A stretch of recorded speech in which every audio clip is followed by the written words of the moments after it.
Okay, so we are looking at, remember, all these just contracts, but now we are looking at specific aspects of contract. And then once you're done with these, so there are two things we skipped when you're starting. We never talked about the alternative dispute resolution mechanism and those civics, they fall under civics. Okay, like the idea of court structure and all that. So once you're done with these contracts, so you'll go back, look at those short things, and yeah, because I was picking the areas that are really, really business focused, and then those are the areas that are civics focused. You can finish with them. Now, in talk about contracts of guarantees and contracts of indemnities. Here's the thing. In order to understand these, just look at this example. Let's say you want to buy something from China. Okay, you're in Kenya. Okay, so you know you don't really know anybody in China, but you know that they sell stuff. Okay, and okay, let me reverse it so that it makes more sense. You are in Kenya. See, this is the problem. I told you I was like doing the Arab thing, so now I'm writing from from the other side, going this other way. Supposed to be Kenya to China, not. So yeah, you're in Kenya. That's you, and this is the other guy. So let's say you want to buy. No, what do you want to buy from China? I mean, it would have been easy to just say Japan. Uh, Give me an example. What would you like to buy from China? I mean, if I said Japan, you'd have said a car or something. Come on, participate. Phone. A phone. Phone. Kuma phones. Phone. Moja. Really? iPhone. One phone, just go there in town, call, what is it called? Kenyatta Avenue, and then you buy from Safaricom, the one that is there. Anyway, Yeah, spare part from Japan. yeah, see, if it was Japan spare parts. Anyway, so let's just add all of them. It will make sense. So it's Japan, you want to buy spare parts. China, you want to buy a phone/phones. Stacy, you're not buying anything from another country. You want to buy a car. That would be Harrier, that's Japan, right? And you guys are not even saying right Germany. So that anyway. So you want to buy something from this country. The problem is you don't know anybody in that country. And the only thing you have going for you, it's the people's reputation online. That's it. Like you've just seen a website, which is weird because anybody can put up anything on a website.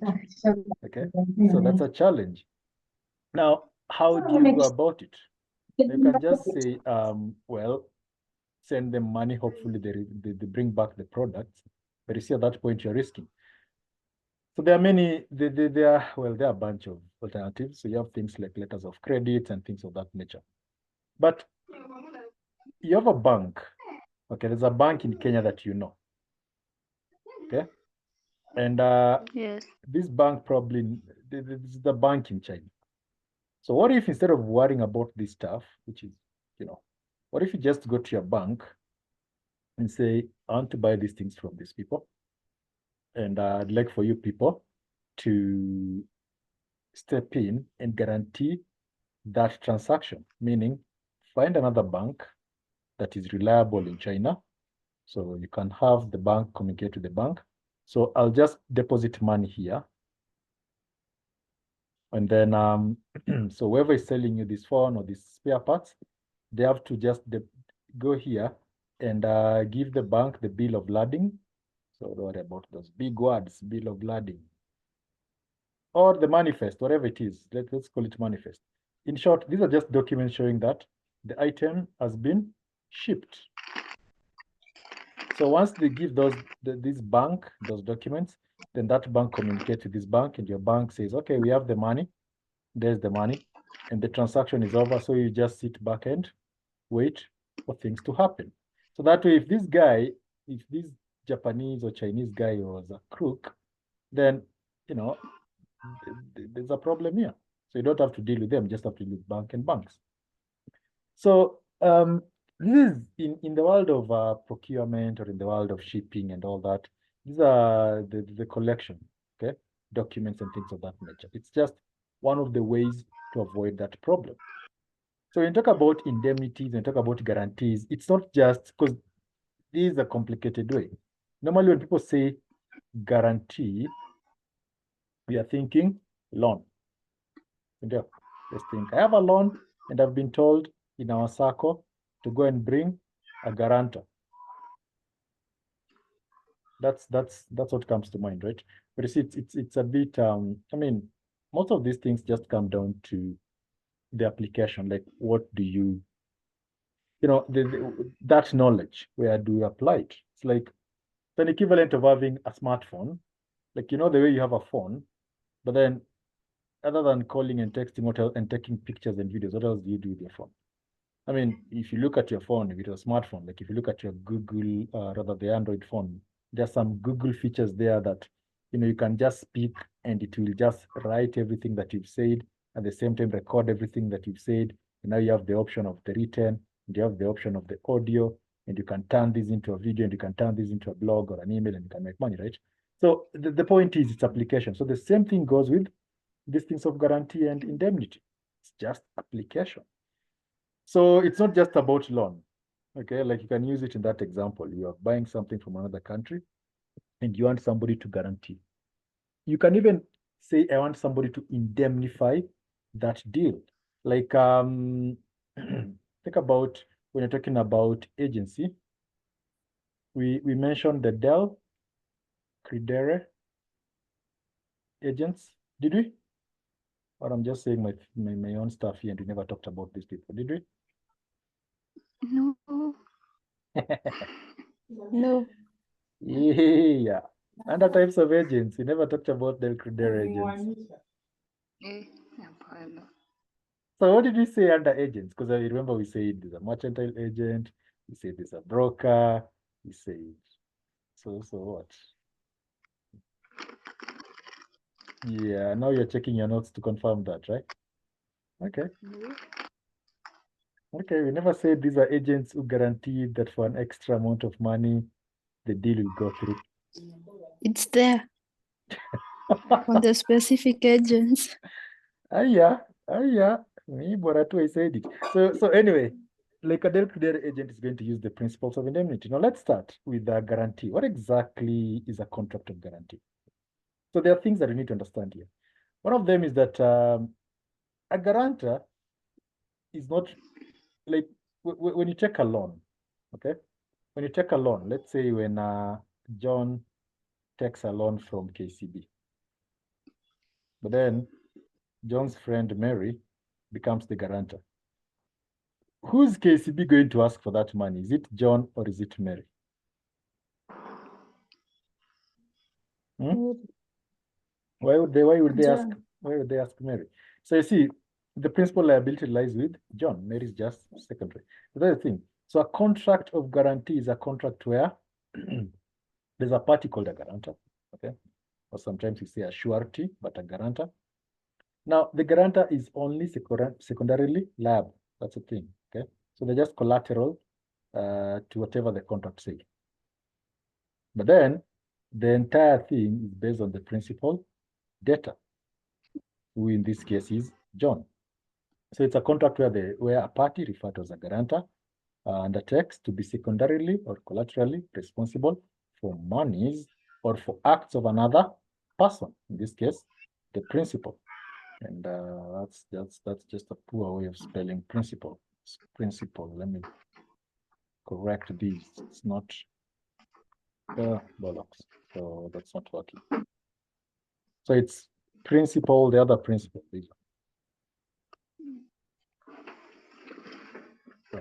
So the principal in this case, okay? So that's why we say this is a contract of suretyship, as in I assure you that that thing is going to happen. Okay? So that's the thing. So that's the first thing you have to understand about this contract. It's a contract in which you go to a shop. In fact, look at this example to understand this. So Alex and Bree go into a shop, right? So Bree, what does Bree say? Bree says to the shopkeeper, let Alex have those goods. And if they don't pay, I will. So if you look at this contract, Bree, what is Bree?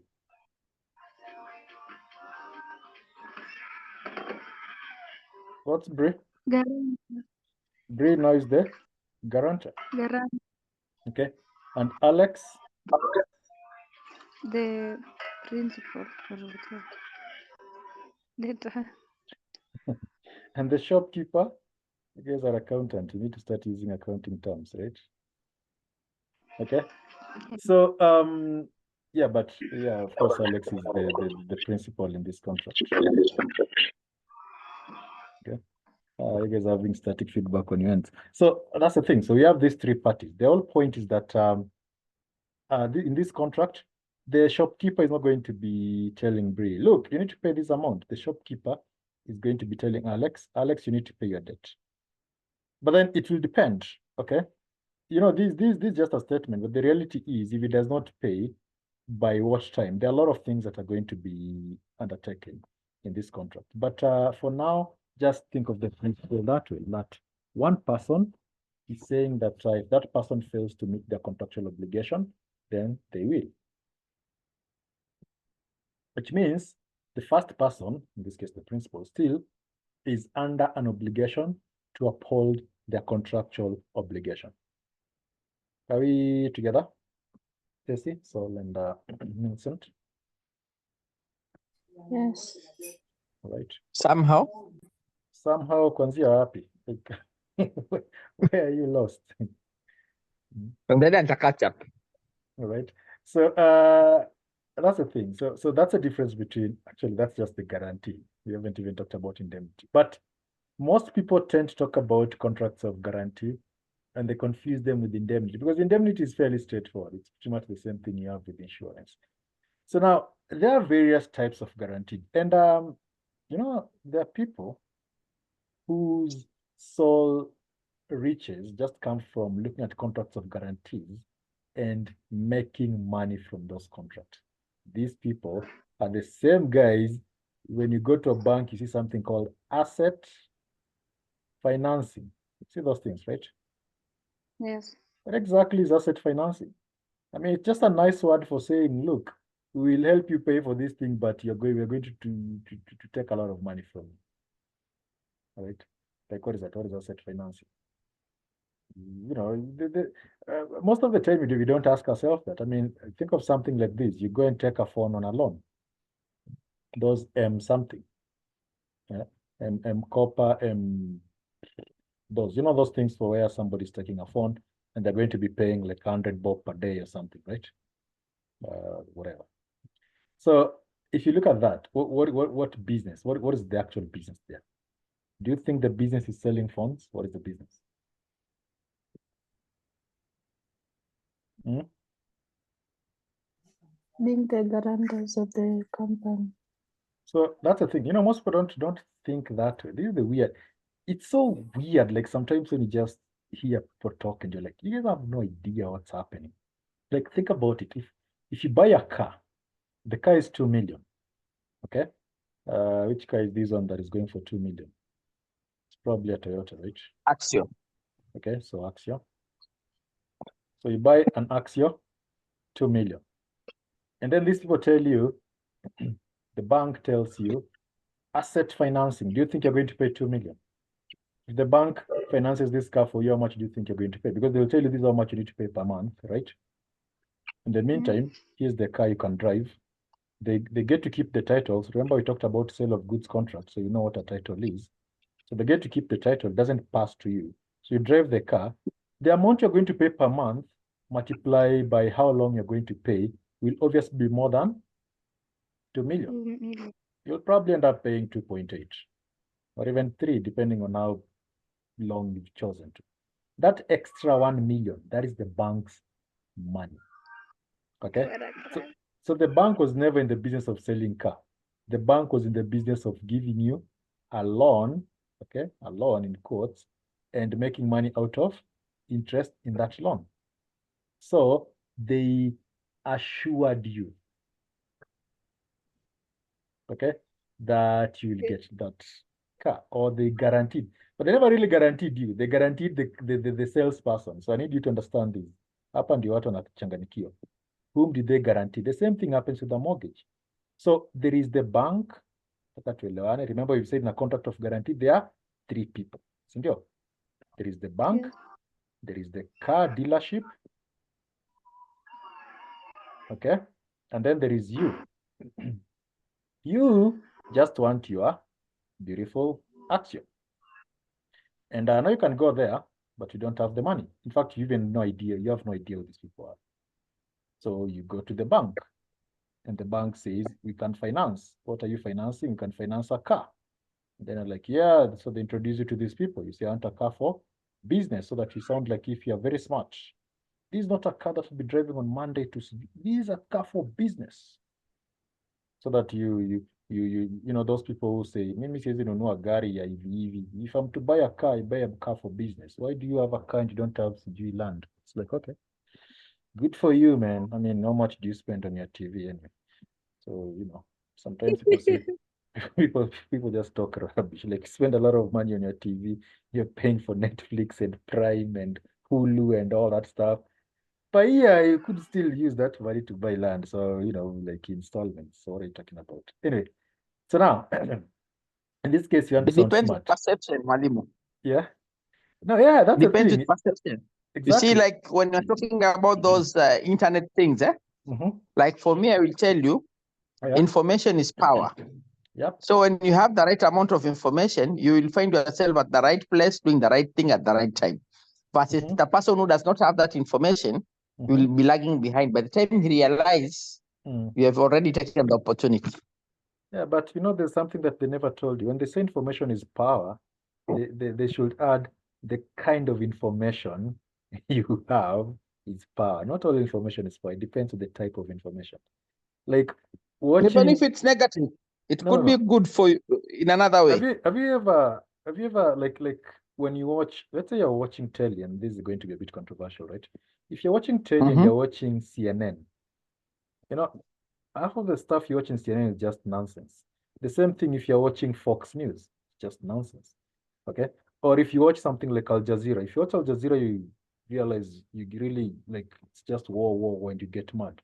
But then, yeah, that's the thing. So it's information. Or you could watch like if you are into business, let's say you're watching business podcasts, right? So somebody will be like, you know, it's still information, but if you get the information and don't execute, it's half power. So anyway, you're right. Okay. So information is power, but it depends on what you do after getting the information. So my point here was like this guy, okay, they want to buy the car. They could have bought the car direct from the dealership, but they didn't have money. So the bank gets a what? A guarantee from the dealership. They have this deal where they say, this person, let's call the person John, because I don't know, like I never even try coming up with names. By now you're used to it, right? So John, they guarantee the dealership that John will buy that car. Or if it's not John, the car will be bought. Okay. And if it's not paid for, we will pay you. So you go to the bank and the bank says, okay, here's your action. Pay us X amount per month. So you're paying the bank, and then the bank is paying the dealership. If you default, the bank just pays the full amount here. They are done, but now they have to sell this car to the next guy. So while you thought you're buying the car, you're never really buying the car. The car was already sold. What you're buying was just a loan, and then you're just paying premiums for that loan. So the bank was in a financing business, but they'll never say financing business. They'll say asset finance, and you will not know that you're operating under contract of guarantee. They'll just say, I bought this car from a bank. So what happens? Okay, so you see that's the power of information by there. So let's put it. Once you know what is happening behind the scene, you know what you're dealing with. Okay, so like a friend of mine took this loan from this company called Mogo or something, and so you're laughing. You know these people, right? So so the first thing that actually made me laugh. So the guy is one of those people who just they only talk to you and vitu zishaenda mbaya. So I was like, can I see that contract? The first thing I realized that the amount was put in dollars. That was the first thing I noticed. the payment amount was in dollars. So as in the guy was like, I'm taking a loan, like 250K. But then they converted that into dollars, 250K into dollars, which means not only are you going to be paying interest, whenever the dollars fluctuate, you're going to be paying more. It's like, wow, these guys are not, yeah, they're making money from the interest. Also, it will depend. So if today the dollar is like one, I don't know how much, yesterday it was 139. Lost Jimmy. So at some point the dollar was like 151. And so you can imagine that month if they multiply 151 times the whatever you're supposed to pay per month, and that's what you're paying. Meanwhile, I'm sure at the office, the amount is just going to be in Kenyan shillings. So this is just an extra, the difference is an extra thing. So they're not only in trading in loans, they're also doing some Forex behind the scene. So that's the world you live in, man. Information, very important. So, but for now, I don't think we have a problem with that. For now, I think we all understand how guarantees work. There's one party who says, okay, if there's one party who's supposed to do something, but then there's another party who says, if he doesn't do that thing, I will do it. Sawa sawa. Any question up to that bit? Right. So now when it comes to these guarantees, there are three types. There is a sole guarantee, okay, and in these types of contract, there's sole guarantee, where in this contract, what is happening is that you kind of restrict your, what is it called? You restrict your liability. That's the word I'm looking for, liability. You restrict your liability to a single transaction or a single contract, okay? Somebody wants to buy a house, and that's what you guarantee. You guarantee just that one house. If they're in the business of buying houses, those in Guinea, I don't know those ones. It's just these ones. I've just guaranteed this one particular house. Which reminds me, never do something called personal guarantee if you're dealing with a business. Because personal guarantee means now they're coming after you personally. Okay? So never do that. Well, it's just one of those small areas that people don't understand. I mean, you trust, you're like, I trust him, I trust her. This kwanza goes to women. You know, here's the thing I like about women. Women, and now I'm going to be sexist. So for the ladies who are here, mtakasirika tu alafu shauri yenu. Mtakasirika alafu shauri yenu. So here's what happens with women, okay? So women will be like, I'm strong, I'm independent. But then when they fall in love, see where these things go, and they start becoming emotional. Okay. So the lady will be like, you know, my boyfriend / whatever needed me to guarantee this loan, and I guaranteed it. Like, did you read whatever was going on? Or my husband, whatever, it doesn't really matter. It's like, use your head first of all. Like, yes, you love the person, but what if things go wrong? Understand everything that is going on. Because then after that, you realize the business goes down, and then the lady guaranteed everything with her personal account. Because for men, it's different. Most men, okay, not all men, because some men are also, remember, we have the male and female thing in us, because you're born of these two, right? So some men are also, you know, the feminine side is also very strong. They get very emotional. And so a guy tells you, my wife has this loan in her circle, and I have blah, blah, blah. It's like, okay, did you guarantee it using your name or a business? It's like my name. Then things go wrong, and then they come after you. So you always want to put a buffer between a business transaction and your personal life. But then again, remember, these things set now, if you do this, you become very smart. The thing you have to understand is that if you follow these rules so much, you're also going to be trading your personal life. You'll be very, very smart in terms of professional life, but your personal life is going to suck. So there's nothing, you know, God has a way of balancing these things. So you might think, well, I'm very smart. Yeah, I'm very lonely. So, you know, there's that part too. Some balance. Okay. Now, moving on. Anyway, we understand the sole guarantee. So, you only guarantee one thing. Are we together up to that bit? Yes. Yes. But then there is the continuing guarantee. Okay. So in this case, you guarantee a series of transactions. That's the thing, series of transactions.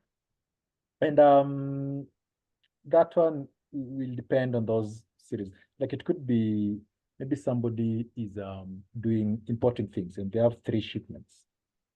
So you see, if you guarantee 3 shipments, those are 3 different contracts of guarantee. So I mean, if all these things fall under one contract, then that is just a self-guarantee. But if guaranteed 1, 2, and 3, those are 3 things. Again, as I said, businesses, these are business ideas. Like you have money, you don't know what to do with it, which is weird because that defies. Malimo, can we also say insurance is a type of a guarantee? Samango. Yeah, but it's indemnity. Insurance is indemnity. Okay. Yeah. So I was saying, like, those people who have money and you know the way the mafia thing. I'm saying mafia because it's fancy. You see it in movies. Like, think of the mafia business. I could have just said the crime business model, but think of the mafia business model. How is it? There's one organization, and then this organization guarantees things here. Like, you guarantee your safety, you guarantee your work. Okay? So that is why, like, a proper, now I'm teaching you how to be criminals. But well, I don't know, Ms. Jim Tafari any information. But if you think about these criminals like the Yakuza in Japan, the Triad in China, the Mafia in Sicily and the US and all that. Well, in Kenya, we don't really, in Kenya, we just have, well, wezi, like, these are just thieves. They're just thieves. Like, they're not using their brain. But if you look at these, Thugs. they're just thugs, okay? So these just group of thugs. But if you look at these people, I mean, as much as there was a dark side, but most of these guys would end up negotiating contract with labor, and to the degree where they say we must have 200 job opportunities for our people there, okay?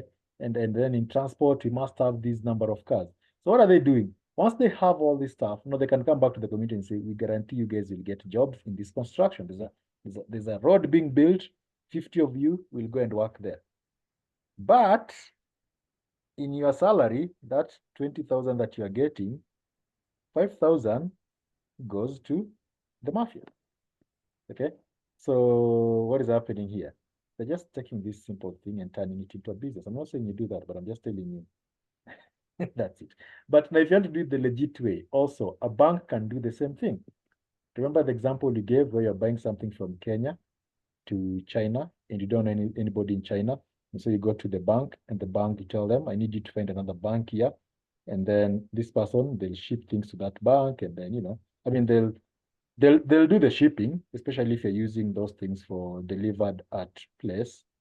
Okay, the Incoterms. So in sale of goods, they'll ship the thing to Kenya, but they'll have to take the title here. Once the title goes there, the bank checks to see that, yeah, it's true, the cargo has been shipped, blah, blah, blah. And then this bank communicates and this other bank says, yes, we also have the money. So we are going to send the money and you guys are going to send the title, okay? And then the person who was buying these things will take that title, go to the port and say, okay, here's whatever, and here's the container, unload, and the transaction is done.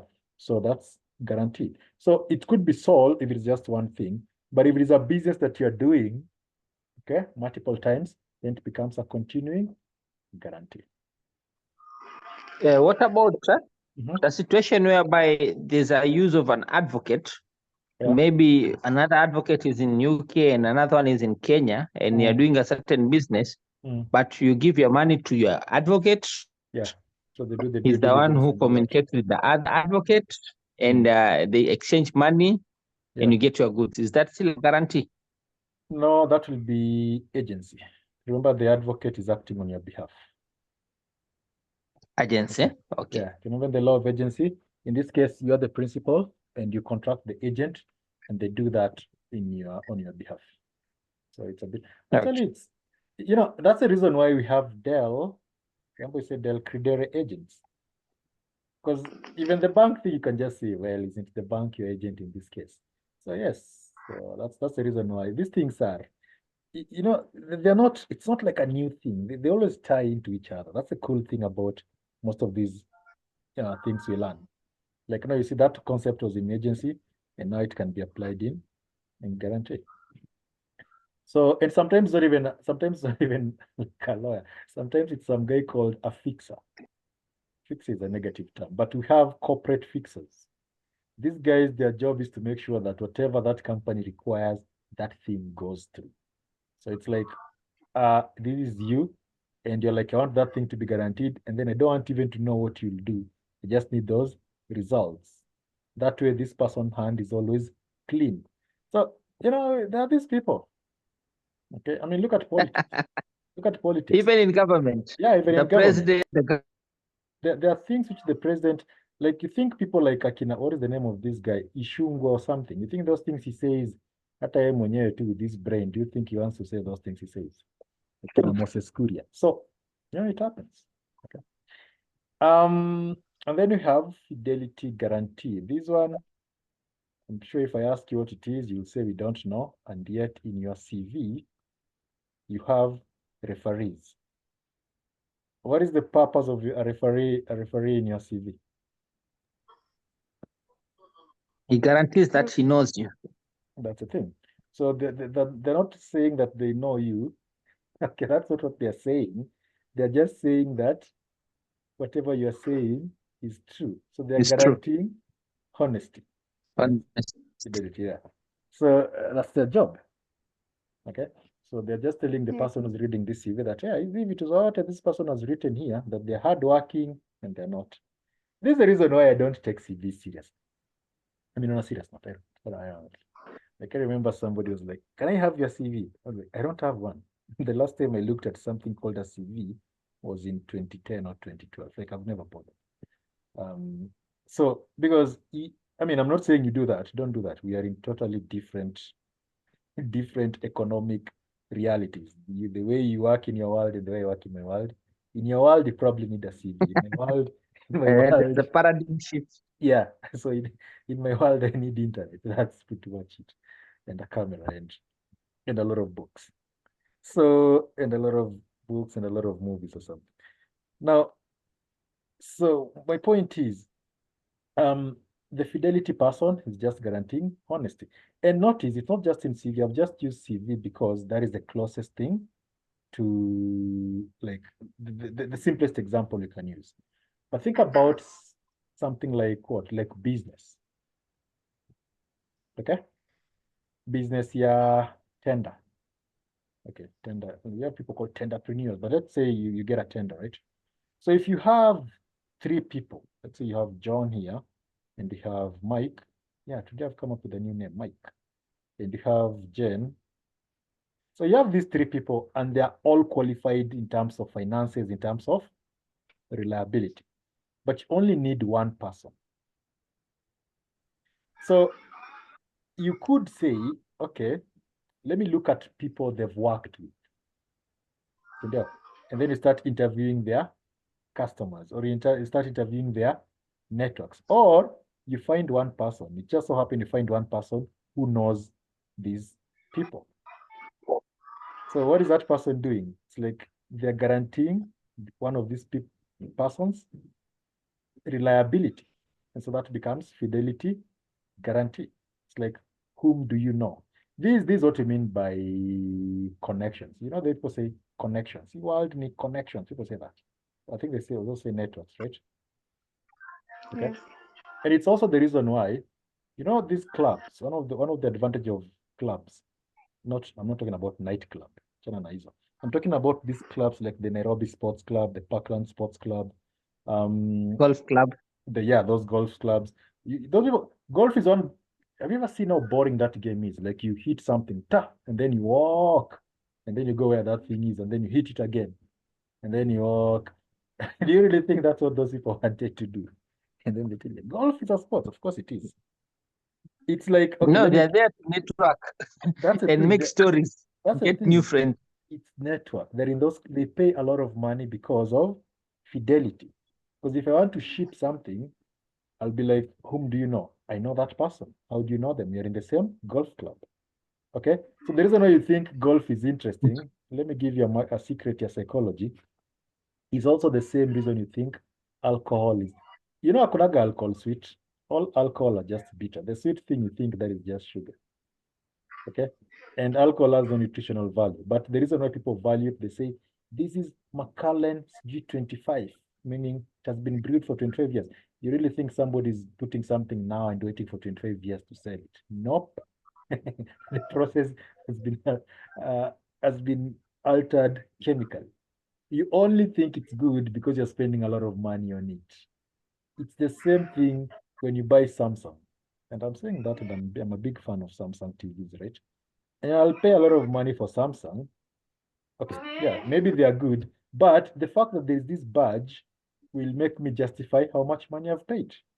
I mean, yes, we have some products that are good in terms of how much you're paying for it, but most, like iPhone, okay? Most ladies will be like, I want to buy iPhone.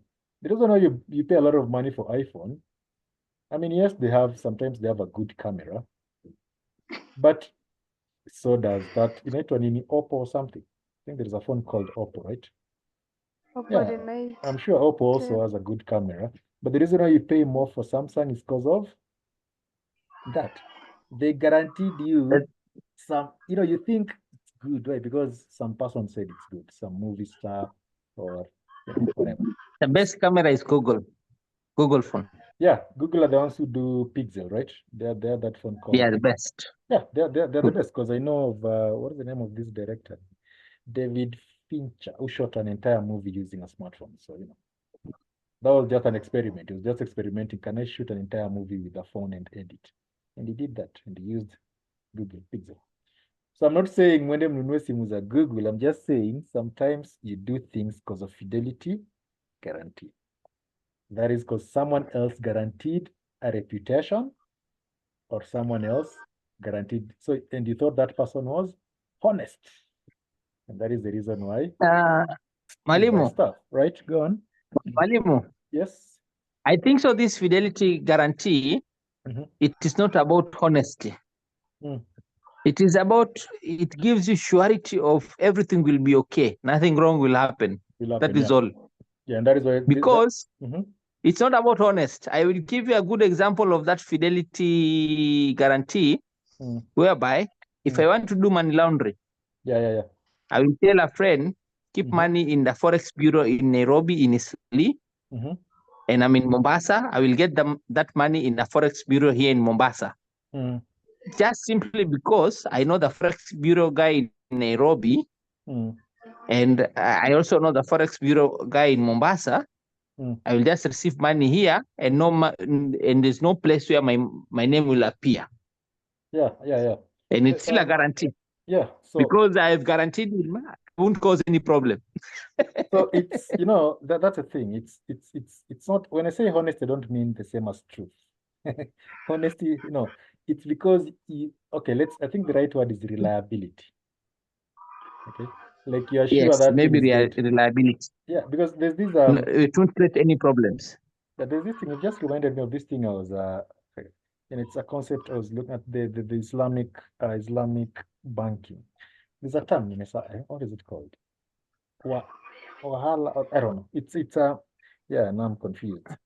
It's an Arabic term where they have those like the traders, like you can put money in this account and then you'll take it in another country, okay, country B, but you deposit it here, and it's not Hawala, yeah, that's all. And it's not within it's not like the regular bank. And you are sure these people are not going to betray. So, you know, you can turn that, and I'm not saying it was set up for wrong reason, but you can turn that into money laundering, you can turn that into moving funds and all that stuff. It's because of those people's reliability. And that is also the reason why, you know, most of these, like, look at these Jews, okay? You look at Arabs, not all of them, but most of them. You look at Indians. I would have said Asians, okay? But if you look at Wahindi in Kenya, you look at the Jews, you look at Arabs, the way these people do business, they keep it in the family, okay? So, or if you know, family or something close relating to family. So the money will circulate around there. And that means the riches will grow. So the problem with this is that also they don't marry outside. And that won't, again, as I said, these things have balance. Genetics, if you if you have genetics close by, then you end up having weak genes. And so, of course, they love kids who are defective. You know, actually what happens, Malimo, in those families? Yeah. What they do, they are practicing high level of honesty. Yeah. Whereby you will do, I'll give you whatever the money you want to do business. Yeah. If it backfires genuinely, sitakudai. You understand.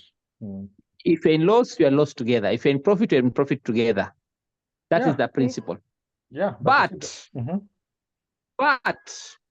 if ukijidai mjanja and you decide to be, you are the sungura guy, unataka kuhepa na pesa, yeah, you will meet brutal murder. So that's they will the thing. Find for you a way of killing you, eliminate you from the family. That is how they enforce the law. And that is why, cutting people's hands and heads is not a big deal. And this is just some Old Testament stuff. Like, that's the thing usually.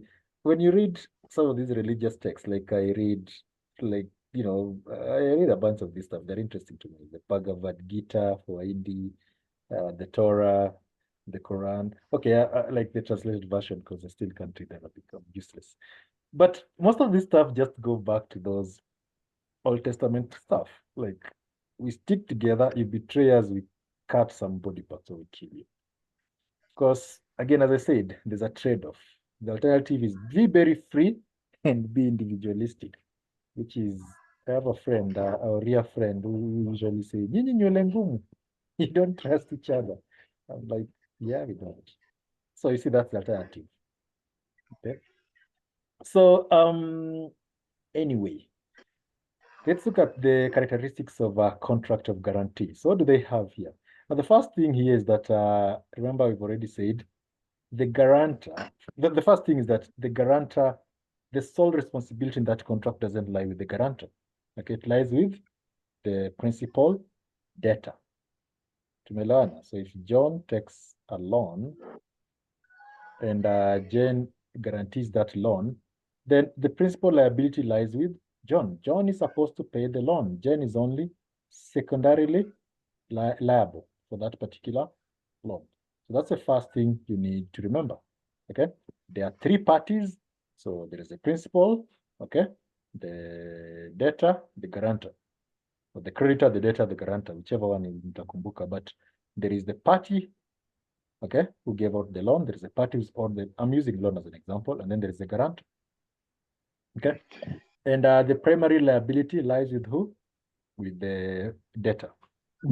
The principal is only secondarily liable. And here's where something interesting also comes along. Let me.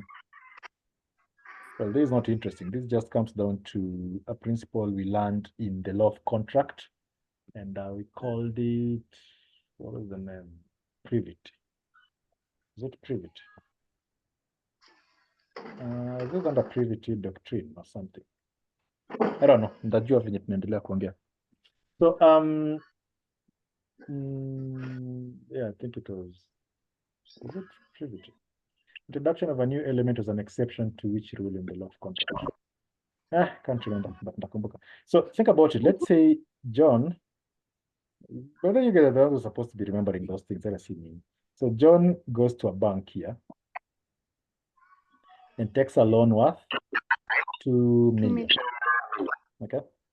And then in this loan, John's wife, let's call John's wife Jen, guarantees this loan by putting up a title deed. So the wife has some building, okay, a building, not John's building, and she puts up the title of the building, or the house or the land, whatever. Let's say land. Land is easier than saying a building. So land. Okay. Now, yeah, I've remembered what I was talking about. This was about the whole idea in consideration. It's privity. No, it was in privity of contract. No, it was in consideration. The idea of if you owe somebody money and then you pay less amount of money, the rule in Pinel's case.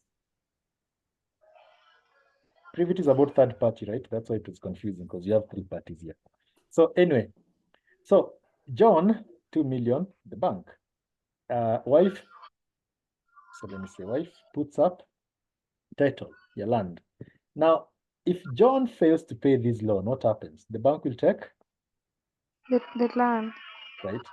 Now let's make Yeah. this thing interesting. So they signed this deal on February, and John is supposed to pay this thing by April. But then, so this land is wherever the land is, okay? Next to it, there's nothing. But then the governor of that county says, you know what? We need to put some burial ground here. So this one, we turn it into a cemetery. Okay? So let's bury people here. So what do you think? If there is a cemetery next to your land, what's the value of that land? Is it still going up or it's going down? Should depreciate. It's going down. So the land goes down, right? And then, so the land goes down to like, I don't know, let's say it goes down to 1 million. And then John's wife says, sasa tumiaga akili, lazima nikufundishe kila kitu. And John is like, what? Default on this loan. And then John is like, but babe, watu wameona wanaitanaga baby. Ama babe ni for people who are dating. I don't know. So let's say this. So John is like, but babe, you know the land. I think married people just call each other where and mama nani. So John says, but the land, and then the wife says, yeah, don't worry about the land. So the bank is like, we are taking this land only to realize that the value of the land has gone down by 1 million. So do you think that bank will tell Jen that, look, this land is 1 million, we need another extra 1 million from you? Will the bank do that? No. No. No, they won't. So that's another characteristics of guarantee. Okay, you are limited to that contract. So they're not doing anything past the contract. You did put up the title. That's all they take. If the value goes down, as we saw in the ruling panel's case, if the value goes down, they stick to that. Take the land. Because if this land appreciates, the bank will not give you balance. Okay, let's say which some billionaire guy, let's say Jimmy Wanjigi or Uhuru Kenyatta, because Uhuru Kenyatta is currently building stuff, decides to build his 500 billion city here, starts here, close to your land. You see, the value of your land has just gone up. The bank, and now let's say the value goes to like 5 million. The bank won't say, just take 3 million because we're just keeping our 2. The bank won't do that. So that's another trait. And that is also another way that rich people can get away with paying less amount. Just when you know something and the other person doesn't know it, it's not a duty to tell them, unless just morally okay. But most of the time it's their problem. Let them find out. Okay. So that's another trait. Okay. The other thing is that again, they're also another like number 3. Anyway, so we talked about number 2 and number 3 at the same time. The guarantor is pretty much unconnected, okay, with the debt. Yeah. A question.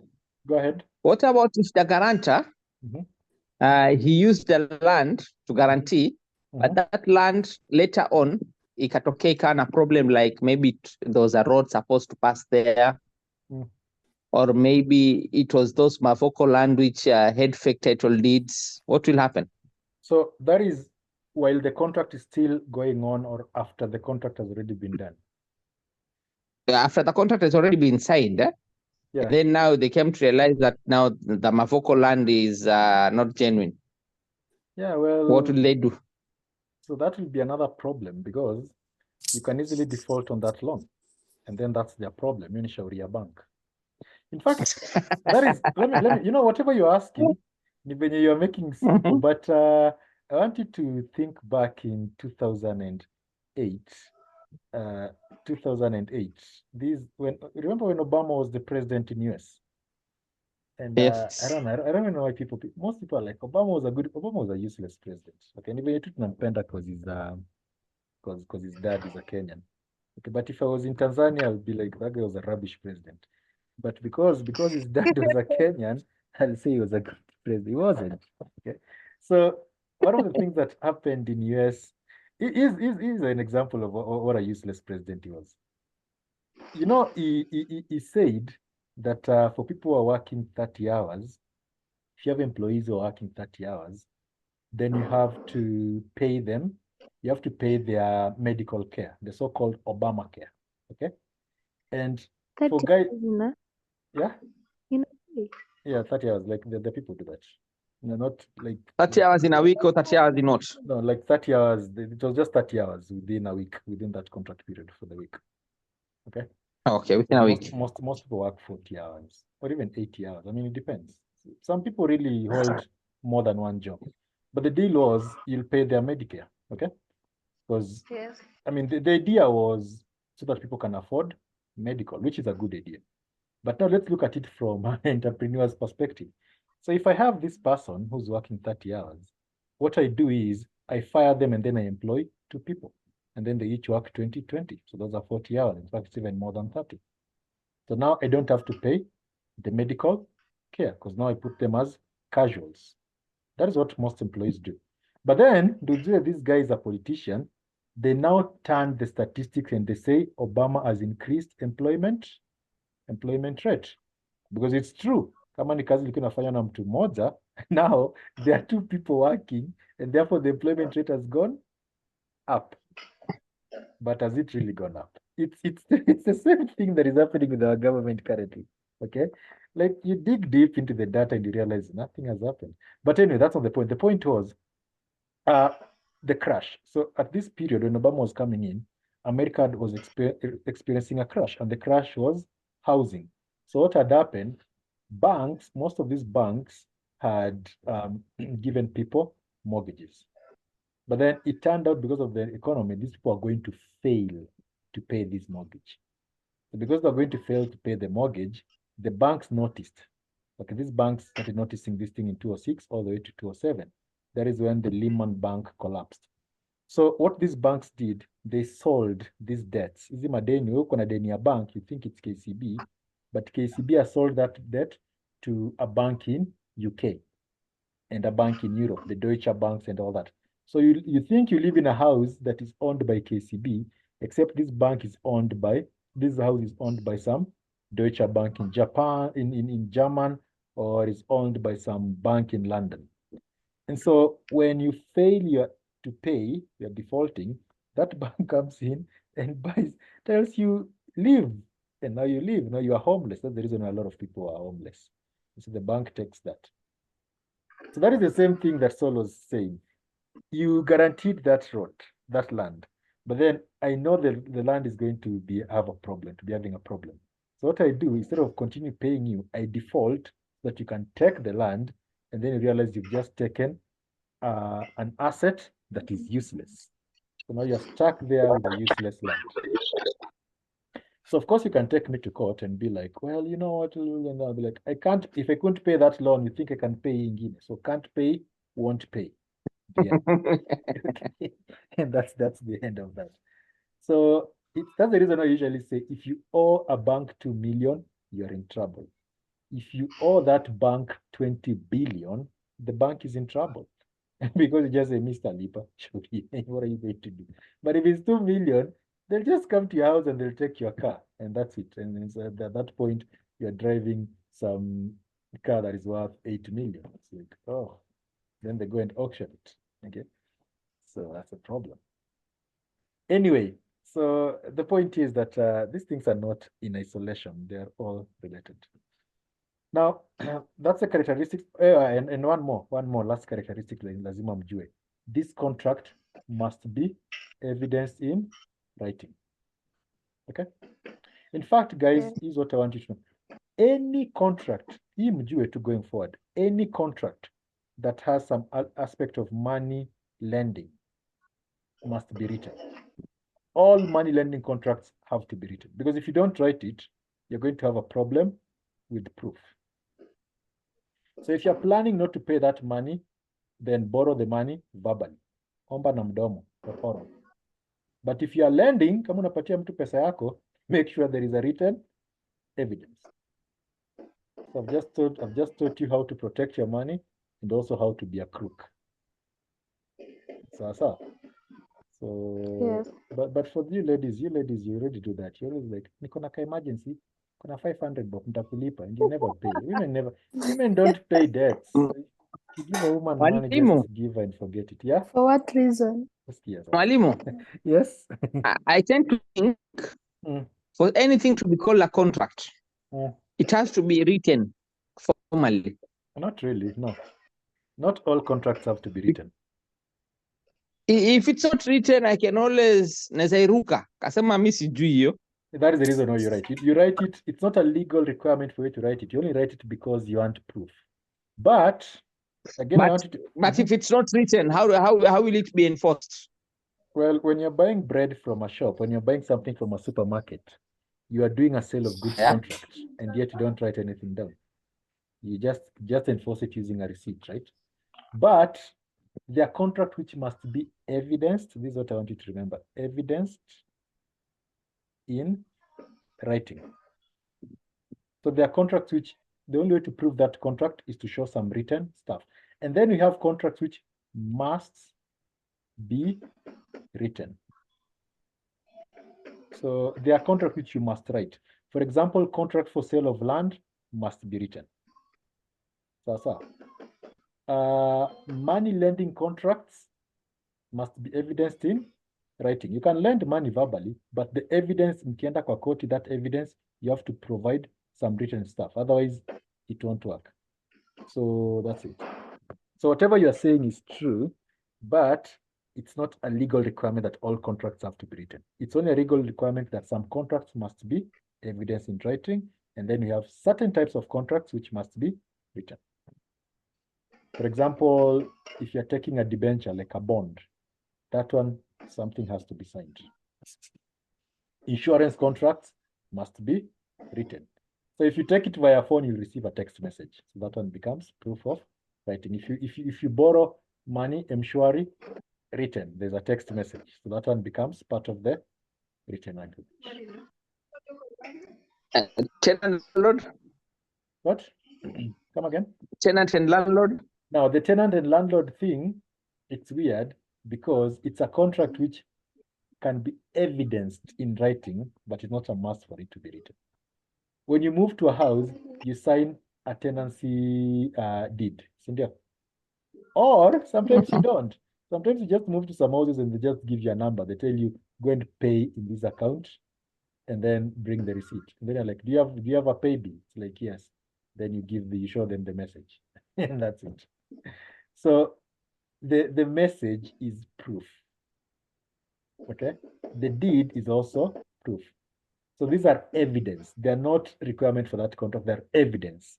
But if you're selling land, then you don't need evidence. We need a written contract. So okay. Yeah, so that's where the confusion comes. The confusion is between evidenced in writing versus written contract. So you always need to know. But to be on the safe side, if you just know that something is likely to go wrong, have the contract written. Be safe. What about marriage contract? Must it be written or not? It must be must. written. Yeah, Not a that's the must. thing. You only need evidence. Not a must. So that's the thing. This one is one of those contracts that doesn't have to. Like if you're marrying, what is it called? What is that thing called? Traditional marriage. Traditional. It's only evidence. Traditional marriage. Who was present? It's just that. It's just some old guys who want to eat free meat and drink free beer and they're just there and get free gifts. And then they tell you, now you two are married. What about the church thing? You do realize that not all churches can actually officiate wedding. Just some pastor jumping up, but you still have to go and sign that thing, umetoka kweji. But with these churches like the Catholic Church, I think ACK, those churches are kitambo, okay? Or even those people, they have that paper. Or with Islam, the Sheikh, okay? So there are people who can officiate this stuff. There are people who just jump around and shout and pick scriptures that support their nonsense, and then you think you're married. You're not. Okay. So again, but it is usually find funny with those things. Like people date for like 15 years. Not even dating, they're living together for 15 years. And then one day they break up, and usually then the argument is, you are not even married. Like, what do you think married people do that you are not doing? for either 15 years. Like, they're just stupid. They're just idiots. Okay. That's the thing. That's what most people are. So anyway, moving on. Actually, Mwalimu, Yes. the concept of marriage, Yes. it is only about consent between the man and the woman. If they agree to sleep together, That's precisely they are what it married. is. And that is the reason why in everything. And the second thing, it is only they go and notify the parents of the woman to tell her that from today onwards, niko na mtoto wenyu. Bas, that is all. That is The if rest you're, of the things were artificial. that is if you're below 21 years. In fact, that notifying parents thing only legally, if you're below 21, that's where the parents come in. According to the constitution, well, the Kenyan, if you're above 21, you don't even need to bother with the parents. But So, logic. according to logic, Kutumia akili. because you're afraid huyu mtu atakuruka. Anyway, so there's that. Okay. Also, there is respect. There is just respect, like, because there's a family thing. But you know, people are weird. Like somebody, a friend of mine, was asked to give 1.4 million for marriage. We were with him in company. So the guy was, and this was way back. This was like way back in 2017. So this guy was marrying some lady from, now if I say this, it becomes tribal, but for the sake of this class, so this lady was from Konyeri. And so the guy was like, you know, the guy was like, I'm looking for money, like what, 1.4 million as dowry. I was like, nasi I know the lady tulikuwa naye kampo, si mlisoma nyi wote, kwani wewe huko unasoma yake somo ulikuwa nje ya class. Yeah, and then the guy did that. And then of course by 2021 they were divorced. And so the only question was, ulirudishia 1.4 million yako? Na pesa I mean, yangu. this is not a lot of money, but it's a lot of money at that point. Okay, that's the thing you have to know. So anyway, now let's move on to guarantors and their rights. Sometimes we talk about vitota ziko kwa class. So guarantors, what are the rights of a guarantor? What do you think? Now, as a guarantor, you remember you're not paying the debt, which means you are entitled to ask that creditor. Okay, that's number one thing you need to know. Let me make this physical so that you understand it. So if there is A here is the shopkeeper, and B here is the buyer, and then we have C here, a guarantor. So when the first right of this guarantor is to tell the shopkeeper, instead of asking me for this money, why don't you go and ask that money from the buyer? They're the ones who took the loan. For example, I'm using loan because it's easier that way. That is the first right of the guarantor. Okay, so the immediate reaction is not to pay the money, it's to tell the person, go ask the debtor. Okay, and if he pays that debt, number two, then he has a right to tell the debtor, pay me my money. Like, I guaranteed a loan at the bank, you didn't pay, I paid the bank, and I want the money from you. They also have a right to do that. Okay, they can also just say, I don't want to be part of this contract, they come out. So a guarantor can always back away because there's nothing they're gaining from that contract anyway. Remember the privity doctrine. They are part of the contract, yes, but kuna consideration, like what exactly are they getting out of that contract? Nothing. So they can always back out of the contract. Okay, those are their guaranteed. And those are their not guaranteed, those are their rights. Okay. Are we together up to that part? Mwalimu, are you allowed to back out after the contract is done? As a guarantor, you can't pull out. Okay. After it has already been signed? Yeah. I mean, look. And the guy has already taken the money. So you just say change of terms. Okay, it depends. It depends on the terms of that contract. Because if it is money, then that's a different thing. Because they've already taken the money, so that's a different thing. But if it is a continuous, remember we said we have sole and series. Yeah? So if it is a sole guarantee, then yes, you can back out, but then no, it depends on the nature of the contract. Like in this case, we're talking about money. So if the money has already gone to that other person, then that becomes problematic because how do we recover the money? But you can back out and then the bank can say, the contract is over, we need our money now. We are suing you for recovery of money, and you'll take your property to pay this money. So that is just a change in terms. Anything that is created by an agreement can always be turned by an agreement. Now, if it is a series, maybe you guaranteed A, B, and C, and then you back out here. It means A was done, but C and B and C isn't. I don't know if I'm answering you or you're still confused. So I'm okay. I'm okay. can you send good? Yes. Yeah. Stacy, question?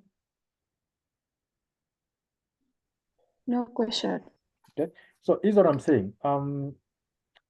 The thing is, mnakumbuka under considerations, we said every person must provide a consideration in a contract.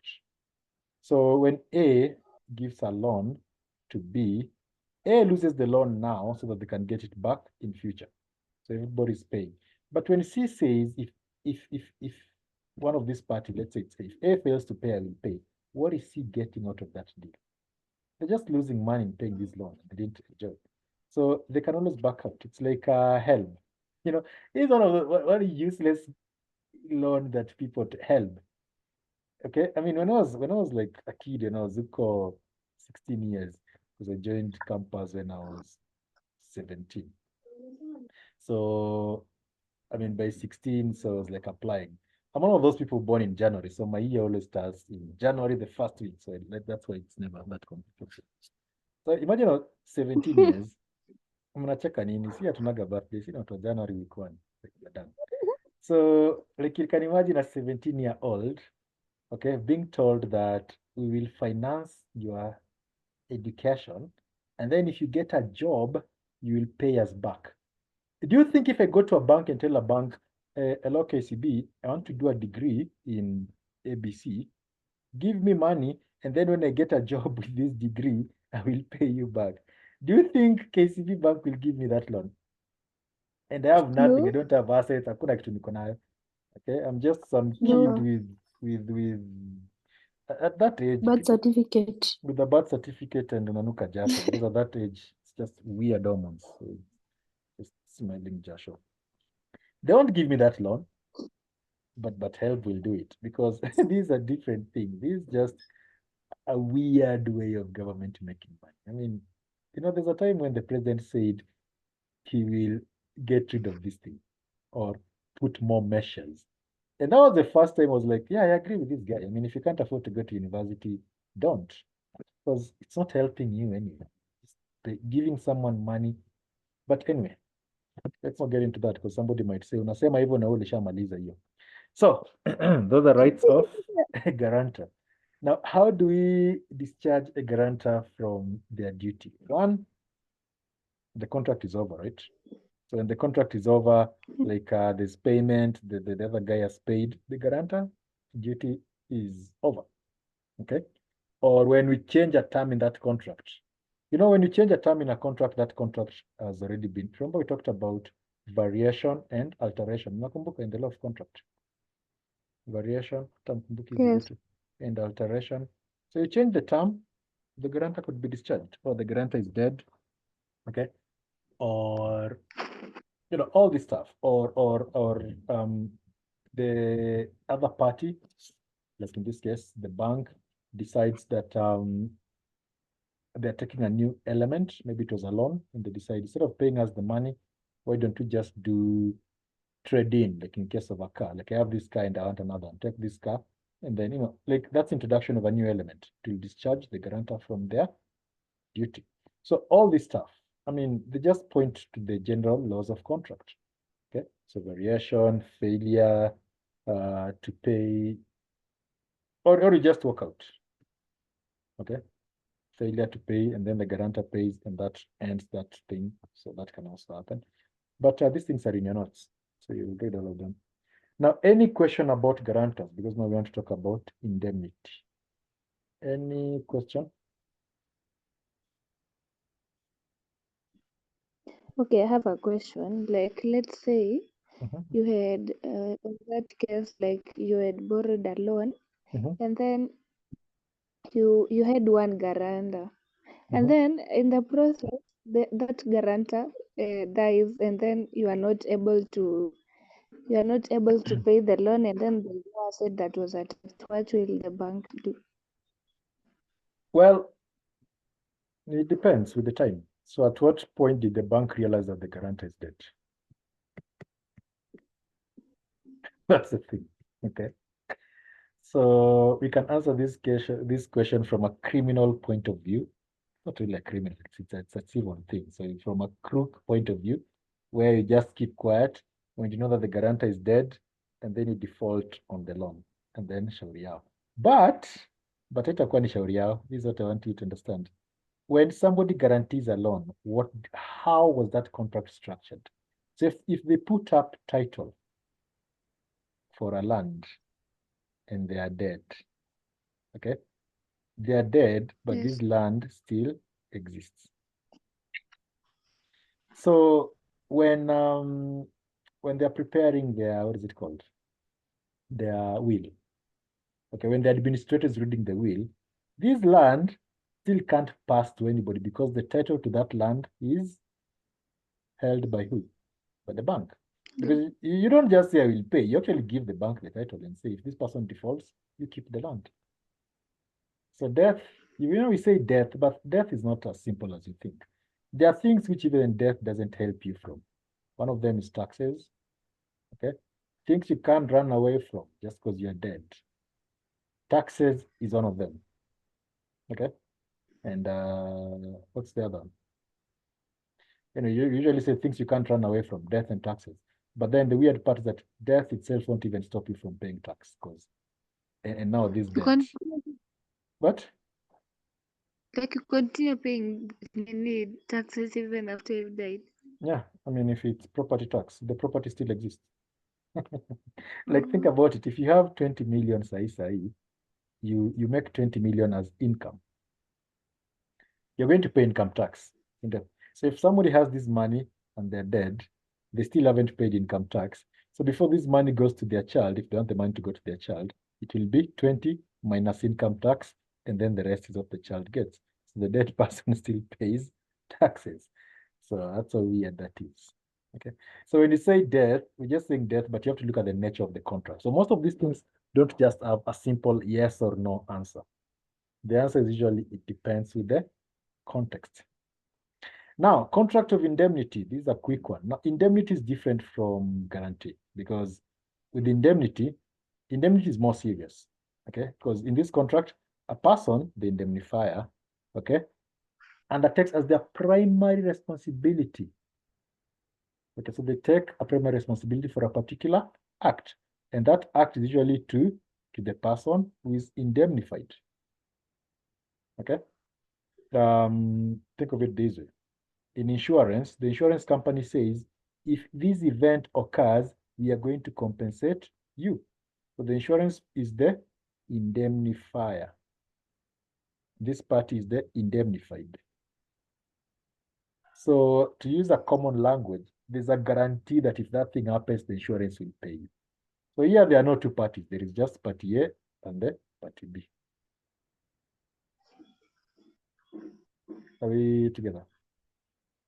Yes. So like in the case of like the dairy agents, if you're selling your house, okay? And then you say, okay, rather than selling this house, why don't I just sell the house to a bank? You go to a bank and you say, I'm building houses. This is how rich people operate, by the way. Like, it's not even just being rich, it's about networks. So you say, I'm building these houses, you get a piece of land, and you build houses. Ni kama these affordable housing. Okay, you really think, this again, as I said, people are just rubbish. People don't think so much. You think the government is in the house is in the business of building houses? Yes, you can see a government. There is no, like if you want to work for the government, they don't ask you, do you know how to build a house? That's not their job. Their job is to make those things available, which means somebody is going to get a contract to build that house. And building the house is one thing. There is also selling the house, which means somebody's going to get a contract to build, somebody's going to get a contract to sell the house. So the bank will step in and say, okay, you guys are the contractors. The contractor will say, So the contractor has a deal with the government, which is just going to be some guys in the government. When the houses are built, a bank will say, as a government, how much money do you want? And the government will say, we spent X amount of money doing this. And if you have to sell the houses, we'll make Y. And the bank guarantees the government will give you this money. And I said the bank, it doesn't have to be a Kenyan bank. It could be anything. It could be some guy who coined Saudi Arabia or whatever it is, or some guy in US. Like this IFC thing that is constantly up and down in Kenya. You think hawataki a deal hapa? They'll use IFC, will make a deal with the World Bank and IMF, and they will find their companies, their construction companies, and then they step in. Or JP Morgan, which wants to set up in Kenya, shows up and say, we guarantee to give you money. So in this case, it becomes a contract of indemnity, where the bank says, this is how much money you want, ndio hii your pesa. And then this bank, so now is the one that if you want the house, pay the money through this bank. And then you're paying kidogo kidogo. Or just pay through this account, but actually the account goes to this bank. And then when it comes to voting, you vote saying, the government delivers. It never delivered. It delivered for this person. Okay, delivered for the bank, not you. Good luck. So that is indemnity. So indemnity, in this case, the bank is a del credere agent because they've guaranteed the client, in this case, the principal, that you will get what you want. We've guaranteed you that on condition that you give us this deal. Or sometimes we call them underwriters.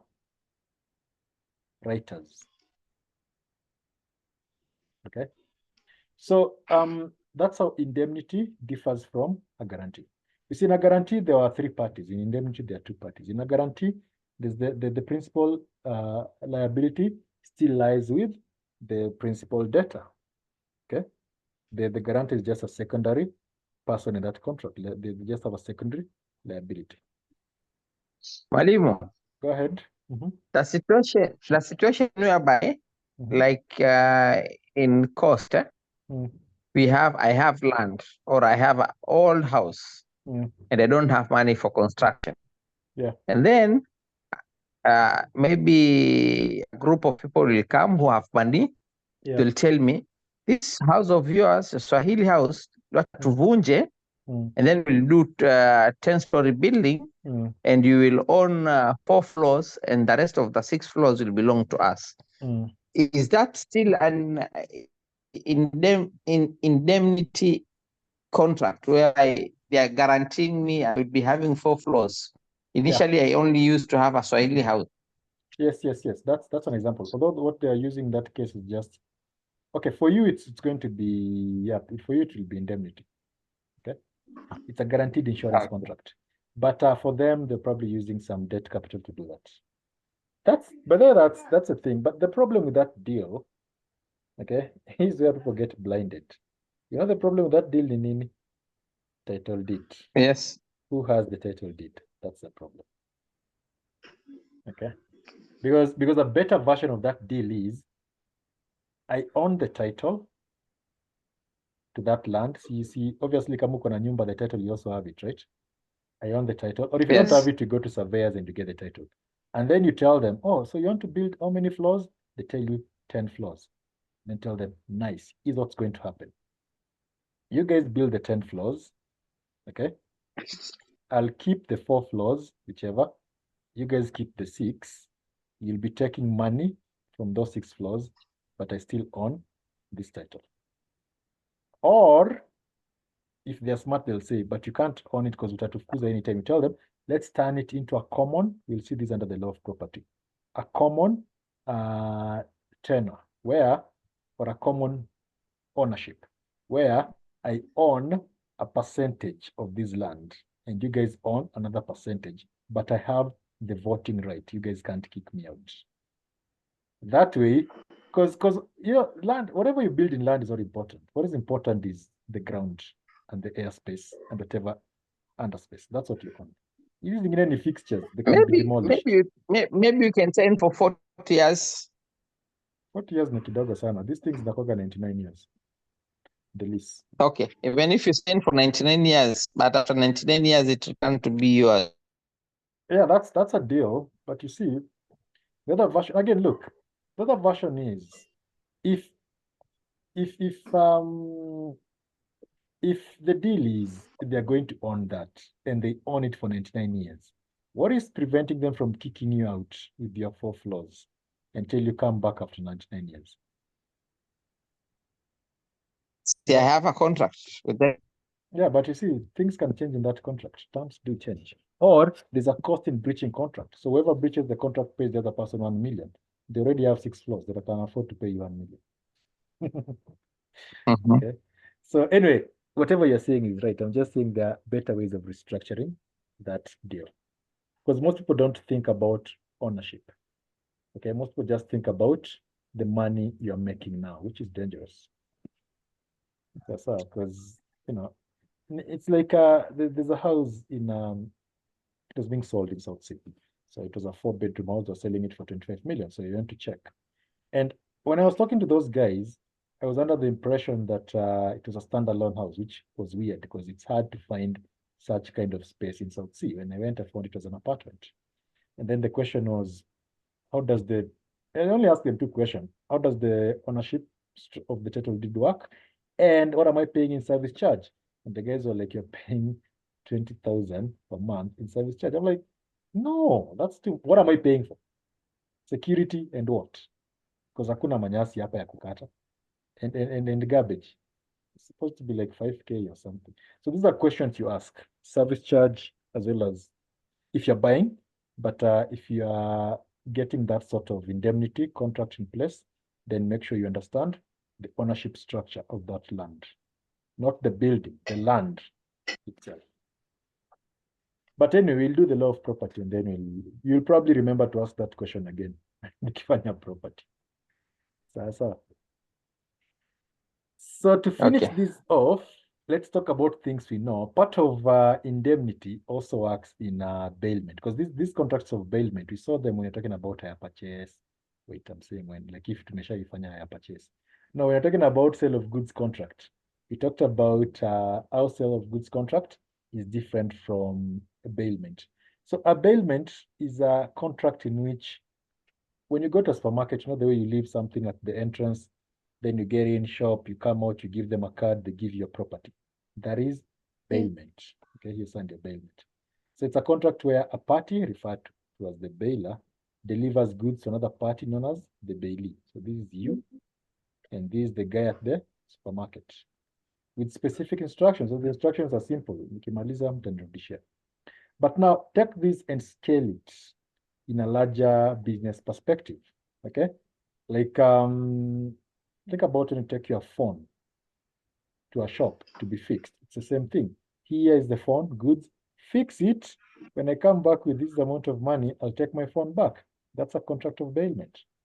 But then you think it's a contract to fix my phone. There is no such thing as a contract to fix my phone.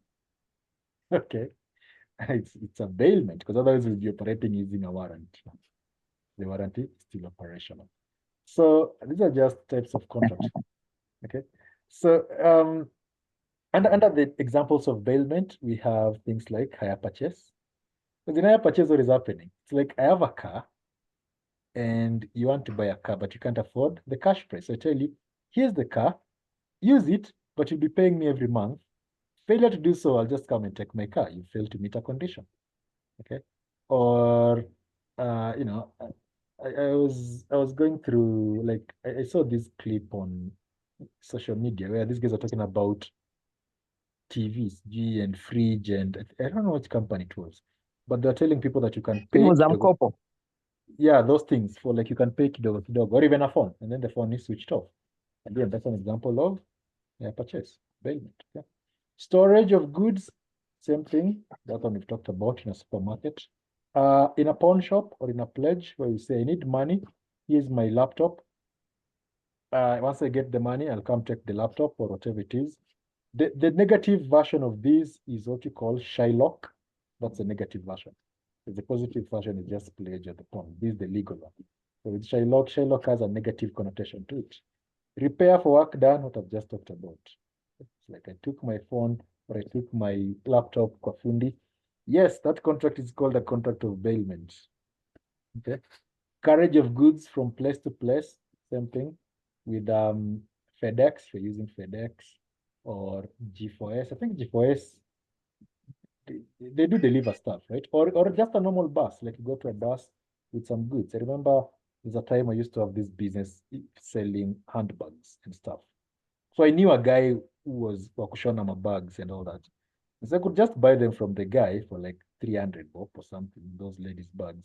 And then I also knew some other people who were good at wrapping these things with polythene paper. So they wrap them properly and then ship them. Have the bus take them to those interior places, uko Maushago, Shago. And guys who are buying them convinced that these things have been zimetoka Uganda and Tanzania. Yeah, that's just packaging, right? So the deal was take them to a bus, and in fact, I never even used to go to the bus. It was just some agency close to where I used to live. So they'll come pick the thing, and then the only thing I wait for is an SMS confirmation saying goods are delivered. So that was bailment. The bus part is bailment. The person who's selling those things for me, it's a different contract. That was sale of goods contract. So What about the usage of credit card? No, credit card is a different thing. That is just financing. What do you mean? Usage how? Like how?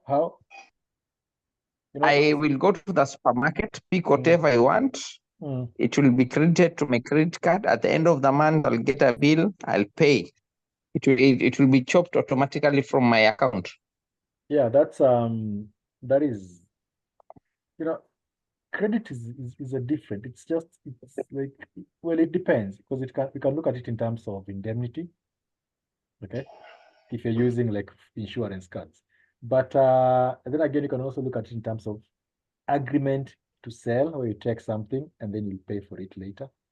So it depends. No, it's not necessary. It's an agreement to sell because it could be a situation whereby I don't have enough money and I need that thing right now. Yeah, so you see that is indemnity.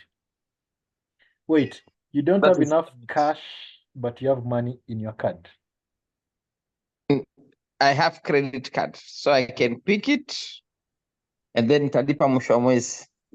Yeah, you see to the bank. That's indemnity. Okay, but because what about postpayment of bills like the Safaricom issue? Again, that one is also una pay deposit, unatumia your limit 10 months top up. Yeah, the question is when you go past your limit, what happens? They give you extra credit kidogo. And that is what makes it indemnity, because they assure you'll get the money. Okay. So the Safaricom people have indemnified you in that situation. It's the same thing as a bank overdraft, okay? So you're just using money that you don't have, that when you get, you'll give back. So. But I know it looks like guarantee, but the question is, there's no party which is promising another party anything. The deal is between you and the company, the credit card company. It's part of financing, okay? It's just part of financing as a business. So it's indemnity. So. Okay. Because the other version is you top up the money in the card and then you use the money that is in the card. And when the money runs out, you can't use the card anymore. The same thing you do with airtime. You see, hapa kuna, there's no third party. It's you and that card. But when there's another party that is guaranteeing you, not guaranteeing the seller, guaranteeing you that ndio hii tumia tu hiki kitu, kukiwa na shida, we will add some money to it. Then you know you're dealing with indemnity because they're promising to indemnify, meaning to put you in the position you would have been if you had the money. But then they'll charge you. So their business, this interest is their business. The nature of that contract is indemnity. Because they're basically just assuring you. So we don't look at it from that angle. That is why it looks less complicated. But then the moment you start looking at it from indemnity perspective, it gets complicated. Like, how many people am I even dealing with in this contract? Okay. It's like that thing in your salary, you know, where the company gives you a card and you can fuel using the card, or you can fuel using the money you have. But then you never really ask yourself, this amount of money here, what is the cost of using this card? Because that cost is actually a different business, okay, from your salary, because the cost is never the same as your salary. So if you have like 50K on this card, there is a hidden cost here, which you need to figure out. So you probably end up spending 55K. Okay, that's the money they are making. Yep. Any other question?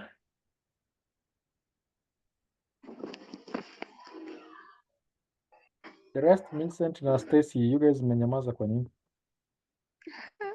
Okay, tunasikiza.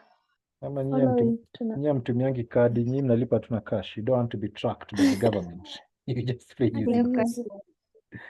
So anyway, regarding the bailer and the bailee, so what are they supposed to do? Well, the bailer is you, so you're supposed to deliver the goods to the bailee. You're supposed to make sure that those goods don't have any defect. Okay, and if the person does a good job, you indemnify them.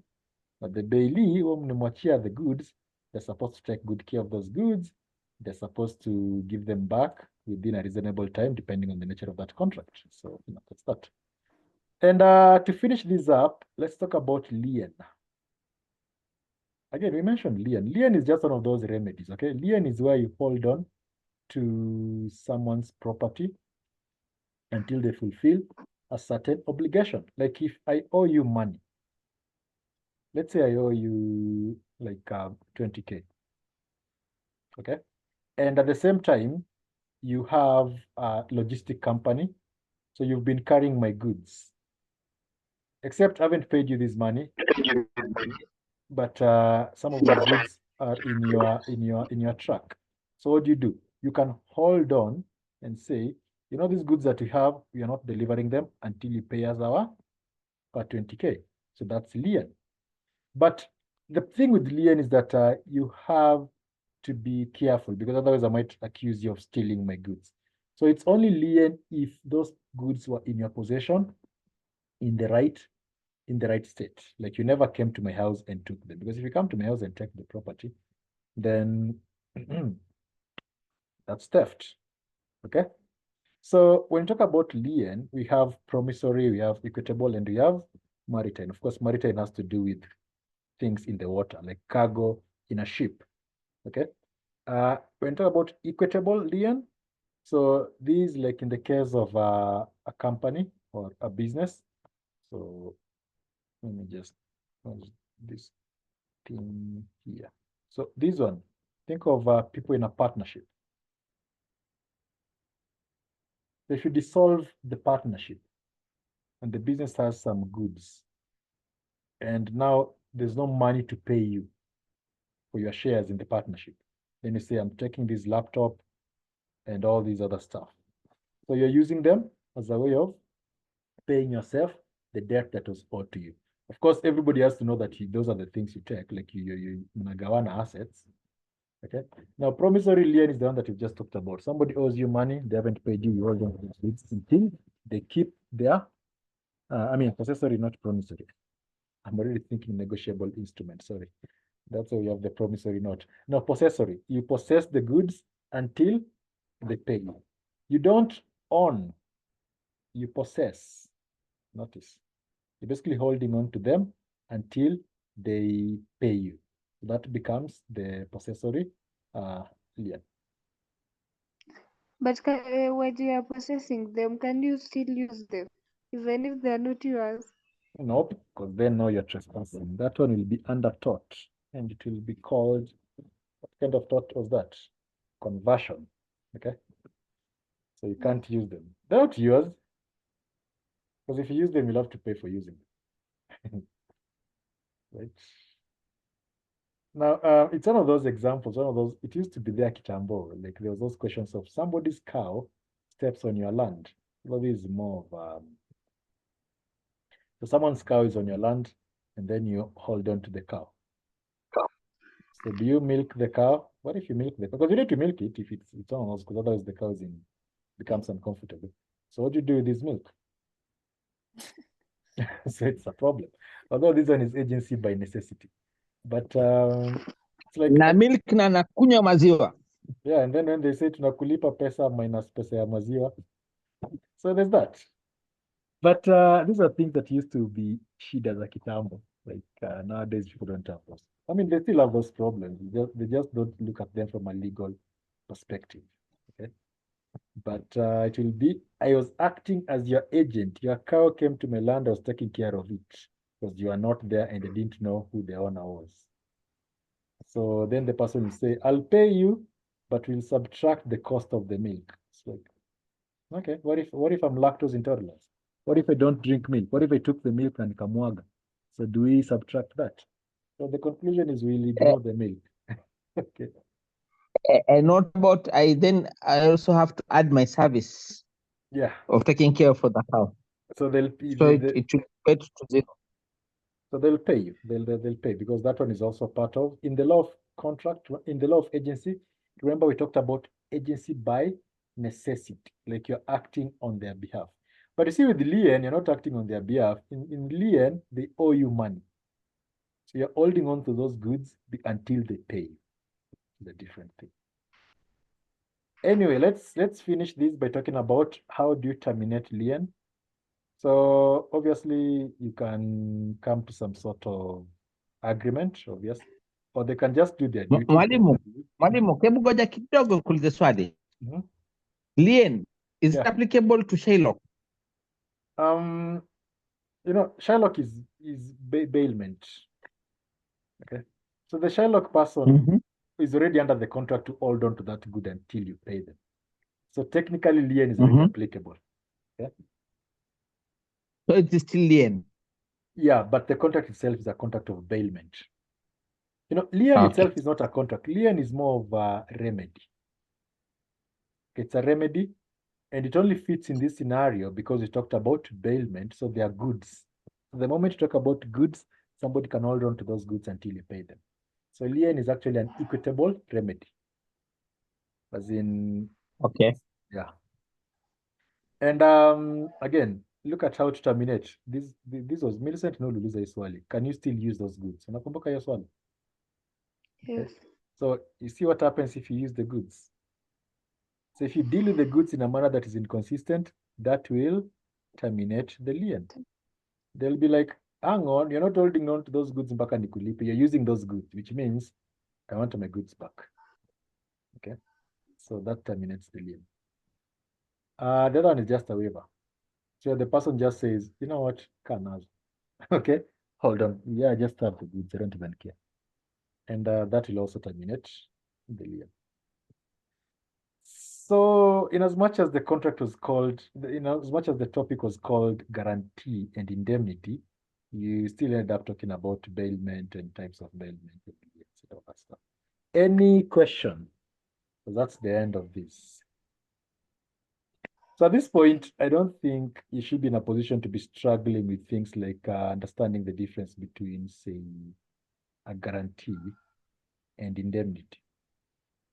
Okay. If you have a problem, just think of it this way. If there are three people, it's a guarantee. If you're only dealing with it's you and the other person, then it's indemnity. If you're having troubles, like if you're wondering, is this, just ask yourself, the deal I have, is it between me and this person and a third party? If it's me and this person and a third party, it's a guarantee. If it's just me and this other person, then it's indemnity. If they look like if the same. Any question?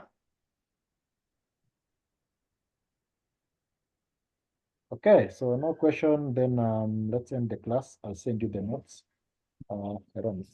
Nikumbusha, one of you. Probably who's reminding me this time? Ni Millicent ama ni Stacy? Nikumbusha last time. Stacy was the one. Yeah, but probably I remember. And I need to send you these notes, and I also need to send you notes negotiable instrument that you can read in advance. So Yes. Yep. Have a lovely evening, and I'll see you in the next class. Same to you.